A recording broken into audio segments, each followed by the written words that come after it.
আচ্ছা, তোমরা উনুনে কড়া বসিয়ে ডিমের পোচ খেয়েছো বা গ্যাসে কড়া বসিয়ে ডিমের পোচ খেয়েছো? কখনো বাটিতে ডিমের পোচ খেয়েছো উনুনে?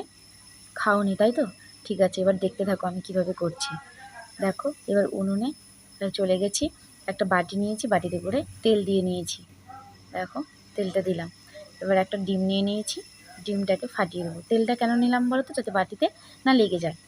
এবার ডিমটা আমি ফাটিয়ে নেব। ডিমটা ফাটিয়ে নিলাম। এবার একটু সামান্য লবণ দিয়ে দেবো ওর মধ্যে, দিয়ে এবার উনুনের মধ্যে বসিয়ে দেবো। আমার এটা করতে সময় লেগেছে 3 থেকে 4 মিনিট লেগেছে। তোমরাও এটা ট্রাই করে দেখো, ঠিক এরকমই সময় লাগবে। আর জানো তো, এটা না আমি যখন খুব ছোটো ছিলাম, ক্লাস 2 এ যখন পড়তাম, তখন এইভাবেই করে খেতাম। পাড়ার বাচ্চারা মিলে সবাই মিলে এইভাবেই করে খেতাম। যখন মা বাবারা সবাই ঘুমিয়ে যেত, তখন এইভাবে করে খেতাম। দেখো এভাবে কীভাবে এই উনুনের মধ্যে বসাতে